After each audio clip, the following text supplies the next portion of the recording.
निशाख पांडे ने all in one subscription के doubt solving group में ये सवाल पूछा है which is one of the expected GATE question from calculus. देखते हैं कितने सारे स्टूडेंट्स बना सकते हैं।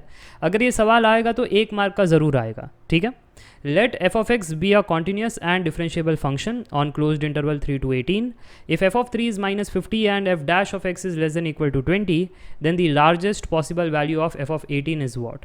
तो वीडियो को पॉज कीजिए, ट्राई कीजिए, फिर मेरे सोल्यूशन को देखना। देखो, अब जब भी है ना गेट के सवाल आते हैं ना, तो ये तो हमको समझ में आ जाता है कि ये कैलकुलस का सवाल है, पर ये नहीं समझ में आता है कि कॉन्सेप्ट कौन सा यूज़ करना है, थॉट प्रोसेस क्या होगा, स्टेप्स क्या होंगे।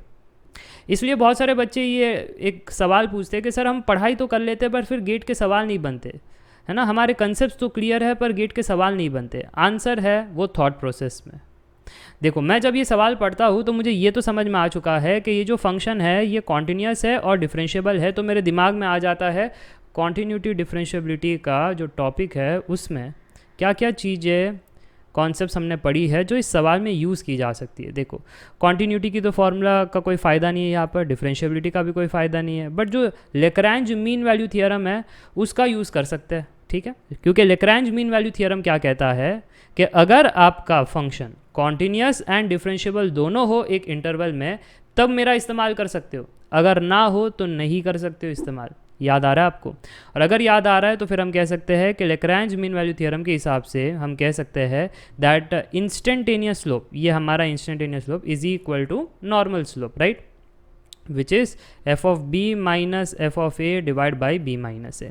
बी और ए क्या है? ये फर्स्ट इंटरवल की वैल्यू ए है, बी जो है वो नेक्स्ट वैल्यू है, ठीक है। तो ए हमारा 3, बी हमारा 18, सब्स्टिट्यूट कर देते हैं। बी 18 था, ए हमारा 3 डिवाइड बाई 18 माइनस 3। चलो, इसमें से क्या क्या डेटा हमें पता है? हमें पता है कि एफ ऑफ 3 जो है -50 है और एफ ऑफ 18 हमें लार्जेस्ट पॉसिबल वैल्यू उसकी निकालनी है, ठीक है।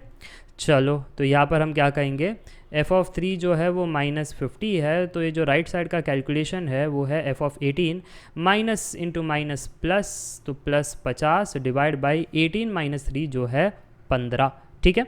और ये हमारा एफ डैश ऑफ सी इसके बराबर है। अब आगे बढ़ते हैं। एफ डैश ऑफ सी हमें मिल चुका है, बट हमें एफ डैश ऑफ सी थोड़ी ना चाहिए। हमें क्या चाहिए? हमें चाहिए कि एफ ऑफ 18 की लार्जेस्ट वैल्यू क्या होगी।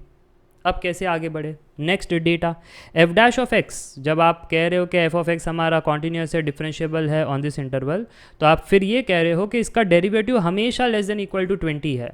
अगर इसका डेरिवेटिव हमेशा लेस देन इक्वल टू 20 है कोई भी एक्स की वैल्यू की, तो हमारे सी वैल्यू के लिए भी वो derivative less than equal to 20 रहेगी, राइट। जब फंक्शन की सारी derivative less than equal to 20 है, तो ये भी तो किस पॉइंट पर डेरिवेटिव ही है ना, तो ये भी लेस देन इक्वल टू 20 रहेगा। अब अगर ये लेस देन इक्वल टू 20 है तो ये भी लेस देन इक्वल टू 20 रहेगा, हाँ कि ना? और अगर हाँ तो फिर आ गया आंसर। देखो ध्यान से, since F dash of X is less than equal to 20, तो फिर हम ये भी कह सकते हैं कि अगर सारी की सारी derivative less than equal to 20 है तो ये वाली भी लेस देन इक्वल टू 20 रहेगी। देयरफॉर हमारा जो राइट हैंड साइड है वो भी लेस देन इक्वल टू 20 रहना चाहिए, राइट। और अगर ये लेस देन इक्वल टू 20 है तो फिर अब इसको रीअरेंज करो, f of 18 plus 50 less than equal to 20 into 15, तो f of 18 less than equal to 20 into 15 minus 50, 250, right. So 250, तो जो लार्जेस्ट है एफ ऑफ 18, लार्जेस्ट या मैक्सिमम कह लो, तो वो 250 ही हो सकता है। That is the final answer. And I guess आपको सारी चीज़ें क्लियर हो चुकी है। और अगर ये बातें समझ में आ रही है और अगर आपके थॉट प्रोसेस वीक है, स्ट्रॉन्ग करने हैं, कंसेप्ट्स क्लियर करने हैं, उस केस में आप श्रेणिक जी स्टडी सिंप्लीफाइड ऐप को डाउनलोड कर सकते हो। ऑलरेडी 70,000 प्लस की फैमिली है।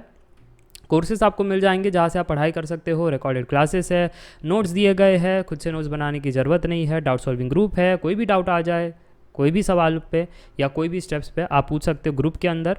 टेस्ट सीरीज़ दिए गए हैं ताकि आपको कॉन्फिडेंस आ जाए टॉपिक्स पर। फिर आप देख सकते हो ये कोर्सेज आपके सामने रहेंगे। अगर कन्फ्यूजन है तो बता देता हूँ, ऑल इन वन सब्सक्रिप्शन के अंदर 4 कोर्सेज इन 1 है।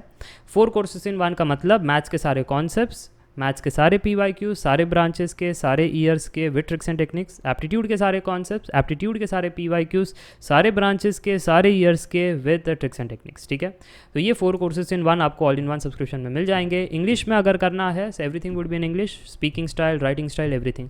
हिंदी में करना है तो मैं बातें हिंदी में करूँगा, बट क्लासेस जो रिटर्न होगा वो इंग्लिश में रहेगा। जैसे अभी मैं आपको सिखा रहा था तो लिख तो मैं इंग्लिश में रहा था, बट बातें हिंदी में कर रहा था। तो ये है। और फिर बाद में अगर आप अदर कोर्सेज लेना चाहते हो कि सिर्फ कंसेप्ट ही पढ़ना था तो वो भी अवेलेबल है, ठीक है, या सिर्फ प्रैक्टिस ही करना था तो वो भी अवेलेबल है। तो आपके ऊपर है, आपकी जैसी रिक्वायरमेंट हो आप उस हिसाब से कोर्सेज परचेज कर सकते हो और उसमें से पढ़ाई कर सकते हो, ठीक है। Thank for watching this video, I hope you enjoyed the class.